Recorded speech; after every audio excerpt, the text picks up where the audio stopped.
आमची गवासरी ना सकाळीच आजारी पडलेली होती. मग तिला ना काय झालं काही कळलंच नाही.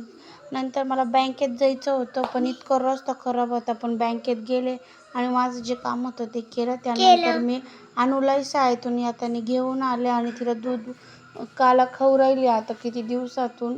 मग तिलाही दिला. त्याच्यानंतर घरी आले तर पाहते आता काय वासरी गेलेली होती. मग पप्पाने आणि भाऊने लांब टाकून आले.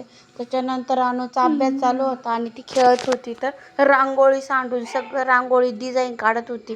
त्याच्यानंतर आहे ना आम्ही कीर्तनाला गेलेलो होतो, कारण डाऊसला सप्ताह बसलेला आहे.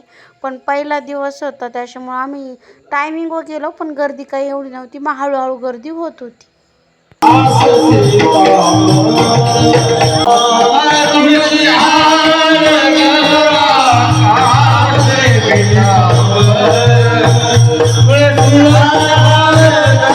अनुला आहे ना गेल्या गेल्या मंडपाच्या पाया पाडलं, पण अनुचं चाललं होतं मला लॉलीपॉप घेतलं नाही म्हणून. त्यानंतर थोड्याच वेळात महाराजांची एंट्री झाली.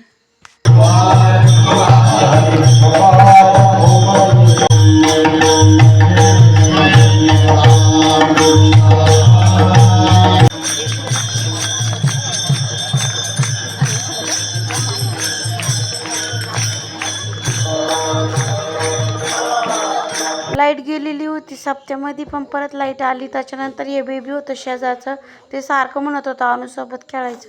पण म्हटलं अनुला सवय नाही आहे. त्याच्यानंतर विठ्ठल रुक्माई झाल्यानंतर ना सगळ्यांनी बुक्का लावला कपाळाला आणि जेवण केल्यानंतर घरी आलो. Thank you for watching. बाय.